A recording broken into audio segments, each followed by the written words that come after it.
Assalamualaikum warahmatullahi wabarakatuh. Bismillah, alhamdulillah, wassalatu wassalamu ala rasulillah wa ala alihi wa sahbihi wa ala wala hawla wa asyhadu an la ilaha illallah asyhadu an. Materi kita kali ini kitab Fathul Bari juz 1 halaman 635. Bab yang ke-13, bab fi kam tusalli al-mar'atu fi thiyabi. Wa qala Ikrimatu lawarat jasadaha fi thawbin la ajastuhu. Bukhari 372. Haddatsana Abul Yaman qala akhbarana Syu'aibun an Az-Zuhri qala akhbarana Urwatu anna Aisyah qalat. Siti Aisyah bersabda. Siti Aisyah berkata, kalau bersabda itu Nabi, kalau berfirman itu Allah. Kata Siti Aisyah radhiyallahu anha, laqad kana Rasulullah. Ini betul-betul litaukid lamnya ada siapa Rasulullah yusalli, yaitu Nabi itu sering salat al-fajr kepada subuh, fayasyadu ma'ahu nisa'um minal mu'minat. Banyak dan sering sekali ibu-ibu pada makmum kalau Nabi salat subuh. Mutalaffi'at, ibu-ibu itu berselimut, maksudnya berpakaian, lalu ada pakaian untuk badannya, ada pakaian untuk khimar, untuk kepalanya. Jadi perempuan itu di zaman Nabi itu sudah menjaga diri supaya pakaiannya tidak tipis, tidak berbentuk, dan beliau ikut sholat ke masjid. Ini andai saja bahwa sholat di rumah bagi perempuan itu lebih bagus, seperti biasa riwayat-riwayat yang lain, hadis-hadis yang lain, maka Nabi sudah pasti menyampaikan, perempuan di kamarnya saja, di sana ngumpet. Enggak begitu. Perempuan boleh sholat di rumah, perempuan boleh ikut sholat jamaah. Kenapa perempuan agak beda dengan laki-laki? Kalau laki-laki, kalau memungkinkan dianjurkan di musholla, di masjid, karena perempuan ini kasihan. Kadang-kadang dia kadang-kadang dia menemani anaknya, kadang-kadang ada kesibukan dan lain sebagainya, belum kecantikannya, belum harumnya dan lain sebagainya. Demi untuk melindungi dan memudahkan kaum perempuan, maka Allah melalui lisan Rasulnya memberikan alternatif, kemudahan, solusi bagi kaum perempuan. Laki-laki keluarlah kerja segala macam kan di luar rumah. Meskipun sekarang banyak orang kerja melalui dalam rumah pakai HP, usaha. Mutalaffi'at fi murutihinna, di pakaian, beberapa pakaian yang berbulu. Tsumma yarji'na ila buyutihinna, perempuan itu bagus apabila memungkinkan dari rumah pakai muknah, berangkat pulang pakai muknah, kayak istri-istrinya Nabi di zaman Nabi Muhammad sallallahu alaihi wa alihi wasallam. Tsumma yarji'na ila buyutihinna, kemudian pulang ke rumah-rumahnya. Ma ya'rifuhunna, tidak ada seorang pun yang mengenalhu kepada nisaun tadi, ahadun, siapa seorang.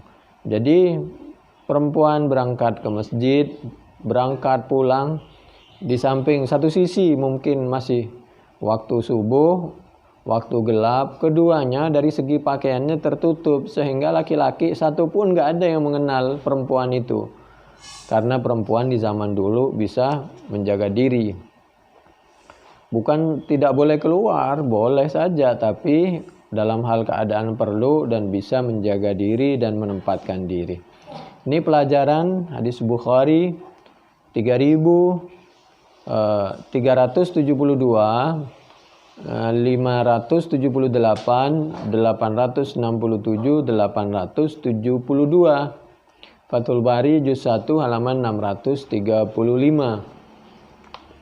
Bab berikutnya yaitu bab yang ke-14, babu idza shalla fi thawbin lahu a'lam wa nadhara ila alamiha.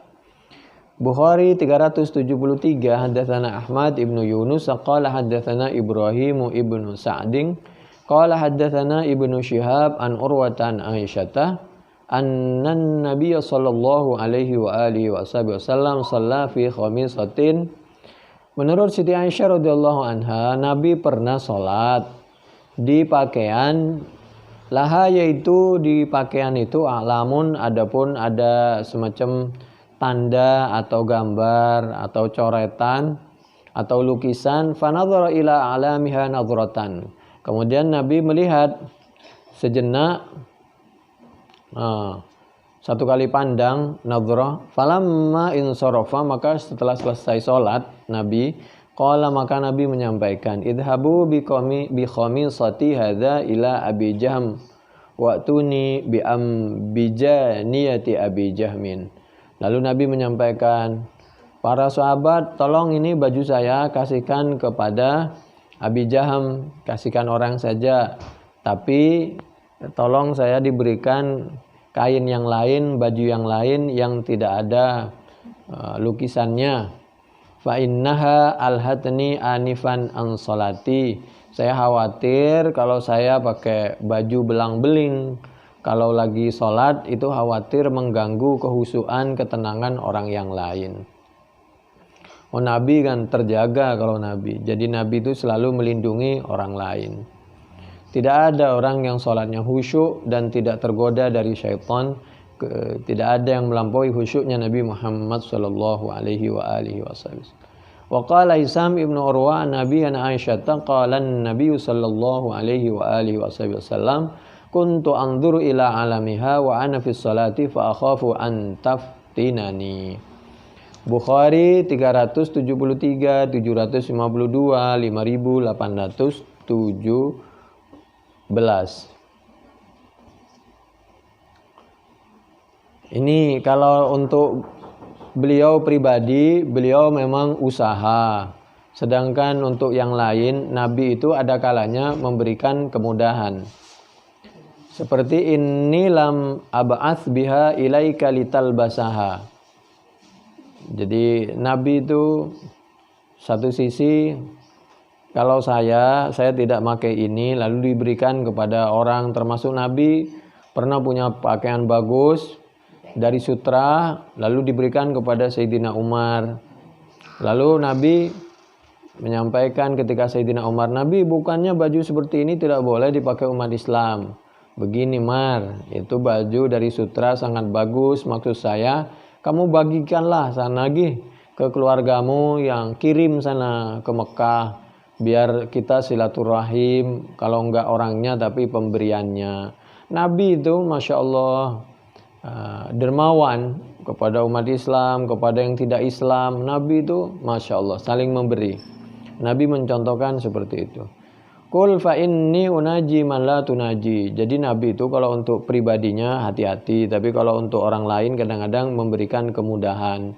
Karena Nabi itu memberikan peluang, khawatir situasi dan kondisinya berbeda. Apa karena darurah atau karena apa gitu. Jadi Nabi itu tidak mudah menyalahkan dan memvonis seseorang seperti bawang. Kenapa Nabi tidak mau bawang mentah? Kul, kalau kalian mau makan, makanlah silakan. Yang penting jangan banyak-banyak atau dimasak dulu kalau bawang. Kenapa Nabi tidak makan banyak kalau bawang kecuali kalau udah dimasak? Fa inni unaji man la tunaji. Karena saya setiap saat ini kedatangan tamu yang sangat terhormat, malaikat Jibril dan lain sebagainya. Jadi tidak mungkin saya berbicara tapi mohon maaf lisan saya berbau.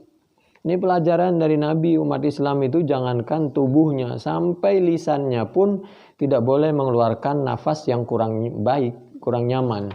Kalau sekarang kan ada tuh sikat gigi, odol, bahkan sekarang ada kumur-kumur dari apa itu namanya, kan banyak obat-obatan sekarang.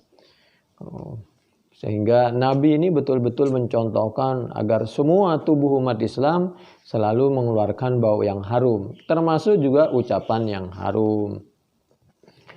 Di dalam Bukhari berikutnya materi 374 dari sahabat Anas, bab yang ke-15, babu in shalla fi thawbin musallab aw tasawira hal tafsudu salatuh wa ma yunha an dzalika. Haddatsana Abu Ma'marin Abdullah ibnu Amrin qala haddatsana Abdul Warith qala haddatsana Abdul Aziz ibnu Suhaibin an Anas kana kiramun li Aisyah satarat bihi janiba baitiha. Siti Aisyah itu kata sahabat Anas punya semacam hordeng Kalau tidak keliru itu bahasanya seperti itu. Penutup di pintu itu ada penutupnya. Kebiasaan orang dulu kan seperti itu. Supaya orang begitu dibuka tidak langsung menatap isi rumah yang di dalam, khawatir keluarganya pakaiannya belum lengkap dan lain sebagainya. Waktu itu satarat bihi janiba baitiha. Jadi waktu itu Siti Aisyah punya hordeng, hordengnya itu ada gambarnya. Lalu faqala an-nabiy sallallahu alaihi wa alihi wasallam amiti anna kiramaki hadza. Jadi Nabi menyampaikan kalau bisa gordengnya diganti yang lain saja. Fa innahu la tazalu tasawiruhu ta'ridu fi sholati. Karena khawatir kalau ini dibiarkan banyak orang meniru lalu sholatnya merasa terganggu. Fa innahu la tazalu tasawiruhu ta'ridu fi sholati. Ini Bukhari 374 5959. Tapi tidak menutup kemungkinan kan sekarang banyak hordeng kain itu yang bagus-bagus, yang tidak terlalu yang penting yang bagus lah, kira dalam pengertian pandangannya enak dilihat gitu loh. Dan sambil menjaga kalau bisa bukan di kiblat paling tidak. Hordeng nggak ada masalah. Cuma kalau sholat depannya jangan sampai terlalu banyak sesuatu yang kira-kira sesuatu itu dapat mengganggu kekhusyuan orang yang sholat. Atau maksudnya agar orang yang sholat itu jangan sampai merasa terganggu dengan apa saja. Di samping dijaga barang yang di depannya, kita sendiri menjaga diri. Meskipun ada apa saja, kalau kita misal tidak terganggu dan kita tidak memikirkannya, oleh karena itu sholat itu boleh. Boleh sholat dengan memejamkan mata, boleh membuka mata. Yang intinya apa? Intinya harus khusyuk. A'udzubillahi minasyaitonirrajim. Bismillahirrahmanirrahim. Qad aflahal mu'minun alladzina hum fi salatihim khashi'un. Kalau darurat harus memejamkan mata, pejamkan mata. Tapi jangan seterusnya. Khawatir ada ular, kalajengking di depannya kita memejamkan mata dan lain sebagainya. Jadi lihat situasi dan kondisi. Yang penting intinya harus khusyuk di dalam salat. Yang terakhir yaitu Bukhari 376.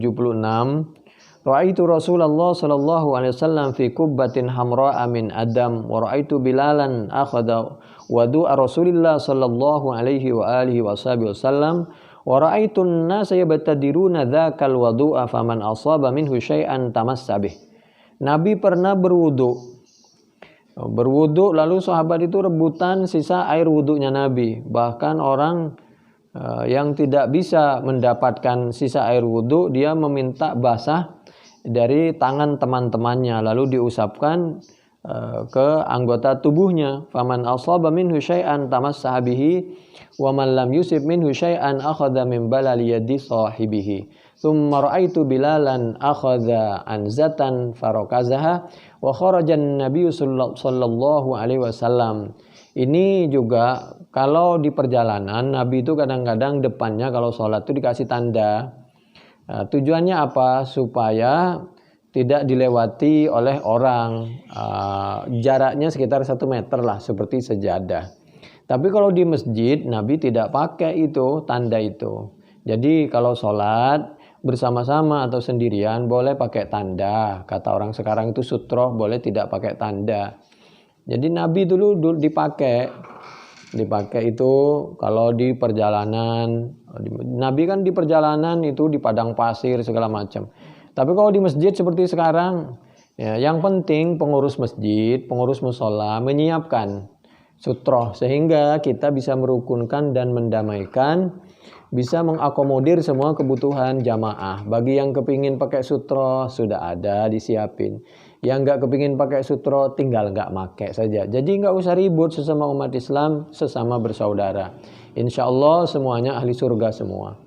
Wa kharajan Nabi sallallahu alaihi wasallam fi hullatin hamra'ah musyammiran shalla ilal anzati bin nasi rakaatain. Nabi pernah sholat juga memakai pakaian yang terang warnanya, bagus bahkan merah.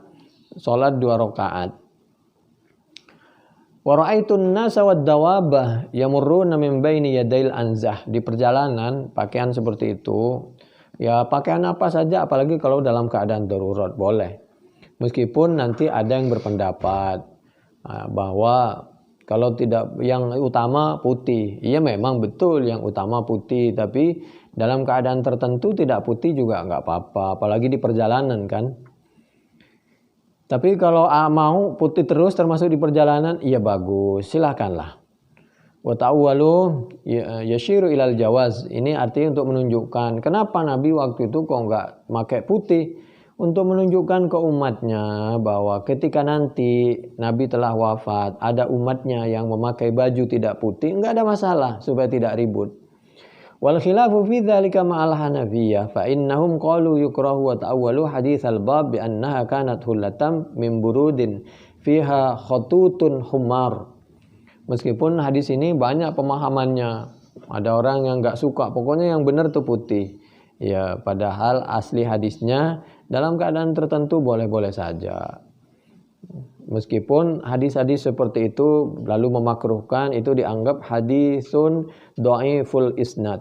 Marra bin Nabi rajulun wa alaihi thauban ahmaran. Katanya dulu di zaman Nabi ada orang yang memakai baju yang merah, kemudian salam kepada Nabi, fasallama alaihi falam yurudda alaihi. Kemudian Nabi tidak menjawab salamnya. Enggak, itu hadis dhaif seperti itu. Za'ama ba'duhum anna lubsan Nabi sallallahu alaihi wasallam litilkal hullati kana min ajlil wazwi. Ada yang beralasan, oh itu hadis bahwa Nabi memakai baju warna merah itu karena perang. Oh enggak juga. Orang hadisnya enggak ada penjelasan di situ tentang keadaan perang kok. Jadi bolehlah dalam keadaan tertentu, misal di perjalanan dan sebagainya. Intinya kalau memungkinkan putih, kalau tidak memungkinkan boleh tidak putih, selesailah. Wa fihi nadharun li'annahu kana akibah hajatil wada. Karena kenyataannya Nabi memakai baju merah seperti itu terjadi yaitu setelah haji wada. Walam yakun lahu idzaka wazwun. Setelah haji wada enggak ada peperangan. Di zaman Nabi itu, nanti lain lagi setelah zaman sahabat Abu Bakar. Demikian, mudah-mudahan bermanfaat. Intinya mudah-mudahan kita bisa saling menghargai. Apalagi untuk diri sendiri kita usaha untuk sesuatu yang utama, untuk orang lain mari kita berikan kemudahan bagi orang lain. Yang penting kita memberi contoh yang terbaik, mendoakan. Demikian mudah-mudahan bermanfaat. Wallahu a'lam bishawab. Assalamualaikum warahmatullahi wabarakatuh.